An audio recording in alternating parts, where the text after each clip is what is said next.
سلامی مجدد خدمت دوستان و همراهان عزیزی که از طریق کانال یوتیوبی امار تریدر ما را دنبال میکنن. آمدیم تحلیلی داشته باشیم از حال و هوای بیت کوین. گفتم قبلا هم که ما در آخر سال قرار داریم، معامله‌گرها در تعطیلات به سر میبرن و نقدینگی عملا در بازار وجود نداره، ولی طبق ساختار و طبق الگوهایی که در بازار وجود داره، فعلا بیت کوین بعد از اینکه به محدوده تقاضای خودش برخورد کرد، ناحیه 90 99 500 که برای ما ناحیه مهم بود، این ناحیه را ما تونستیم که کلیر بکنیم و عملا ما فروشندهایی که در این محدوده قرار داشتن از بازار بیرون بگذاریمشون. خب بعد از اینکه ما محدوده 99 500 کلیرش کردیم، پاکش کردیم، یک روند نزولی را تشکیل دادیم و این روند نزولی ما دوباره بعد از اینکه به ناحیه تقاضایی که در کف قیمتی تشکیل داده بود برخورد کرد و این روند نزولی شکسته شد و عدم نقدینگی باعث شده که ما ادامه روند صعودی بیت کوین در بازار شاهد نباشیم. ولی در کل عدم نقدینگی باعث شده که قیمت بیت کوین رنج بزنه و این رنج زدن ها و اصلاحات بیشتر به نفع بازار است. حتی اصلاح قیمت تا $70,000 هم یعنی به روند صعودی بازار آسیب نمیزنه. یعنی خیلی خوب است که مثلا قیمت ما تا $70,000 هم ببینیم. یعنی اگر قیمت بیت کوین پایان تر از 80,000 بیای 85,000 الا تا 70,000، یعنی به نفع بازار است. این نیست که ما بگیم که روندی صعودی که بیت کوین تشکیل داده از بین میره. ولی در حال حاضر ما یک محدوده ای داشتیم که محدوده ما هنوز حفظ شده و خط روند نزولی هم که در تایم فریم یک ساعته تشکیل داده بود به سمت بالا شکسته. اگر نقدینگی در طی چند روز آینده به بازار تزریق شود، میتونیم که روندی صعودی بیت کوین شاهد باشیم.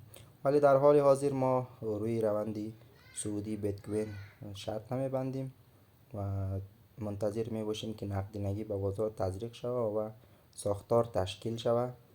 ساختار که تشکیل شده، روند صعودی را ما در بازار ساختارش شاهد هستیم، ولی اینکه نقدینگی وجود نداره، صعودش انجام نمیده، میگذاریم به هفته بعدی ببینیم که چی میشود. خب اینجا ما دو تا ارز دیگر را آوردیم، بررسی کردیم، نقاط خرید و فروش از این را بررسی کردیم که میخوایم این را با شما هم شریکش بسازم.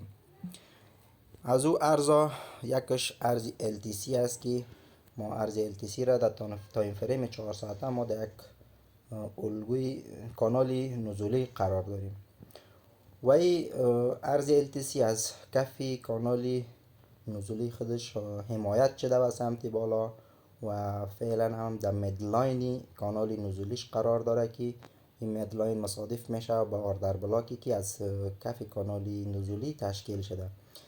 ما میتونیم که روی ارز در مدلاین کانال نزولی یک پله خرید را انجام بدیم به تارگتی سقفی امی کانال نزولی که از مدلاین کانال نزولی ما میشود تقریبا تا سقف کانال 50% ما میتونیم که رشدی ارزه از بازار شکار بکنیم. ارزی بعدی که در نظر داریم ارز ماجیک است. ارز ماجیک هم بعد از یک روند صعودی که آغاز کرده بود، اصلاح قیمت تا اما محدوده ای که باعث شده بود که روندی صعودی ما صورت بگیره، برگشته و قیمت حفظ کرده همون ناحیه و خط روندی نزولی هم که اصلاح قیمت تشکیل داده بود، خط روندی نزولی شکسته شده.